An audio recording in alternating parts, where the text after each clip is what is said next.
ইরানের জনগণকে রক্ষায় প্রয়োজনে দেশটির সর্বোচ্চ নেতা আয়াতুল্লাহ আলী খামেনিকে হত্যা করতে পারেন মার্কিন প্রেসিডেন্ট ডোনাল্ড ট্রাম্প। সরাসরি এমন হুঁশিয়ারি দিয়েছেন মার্কিন সিনেটর লিন্ডসে গ্রাহাম।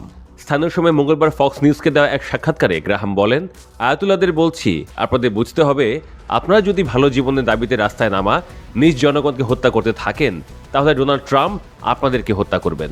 গ্রাহাম আরও বলেন যে ইরানে পরিবর্তন আসছে এবং এই আন্দোলন মধ্যপ্রাচ্যের ইতিহাসে বড় মোড় নিতে পারে। অর্থনৈতিক সংকটের জেরে দেশ জুড়ে ছড়িয়ে পড়েছে রক্তক্ষয়ী বিক্ষোভ। এই সুযোগে দেশের অভ্যন্তরীণ রাজনীতি নিয়ে নানা ধরনের মন্তব্য করছে যুক্তরাষ্ট্র। সম্প্রতি খামেনি প্রশাসনকে হুঁশিয়ারি দিয়ে মার্কিন প্রেসিডেন্ট ডোনাল্ড ট্রাম্প বলেন, বিক্ষোভকারীদের উপর হামলা করা হলে শক্তিশালী প্রতিক্রিয়া দেখাবে ওয়াশিংটন। মার্কিন সিনেটরের এই হুমকি এমন এক সময় এলো যখন খামেনি স্বীকার করেছেন যে বিক্ষোভকারীদের দাবিগুলো ন্যায্য, তবে কোনো রকম বিশৃঙ্খলা বরদাস্ত করা হবে না বলে সতর্ক করেছেন তিনি। পরিস্থিতি নিয়ন্ত্রণে আনতে চেষ্টা অব্যাহত রেখেছে ইরান সরকার।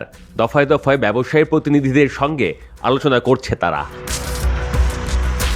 ইরানে মূল্যস্ফীতি ও মুদ্রা সংকট ঘিরে বিক্ষোভ দমনে এরই মধ্যে কঠোর অবস্থানে বার্তা দিয়েছে দেশটির বিচার বিভাগ।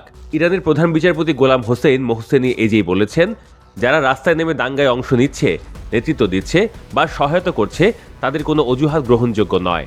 বিক্ষোভ মোকাবিলায় আইনশৃঙ্খলা বাহিনী কঠোর অবস্থানে ইঙ্গিত দিয়ে তিনি স্পষ্ট করেন, রাষ্ট্র এসব কার্যকলাপ সহ্য করবে না।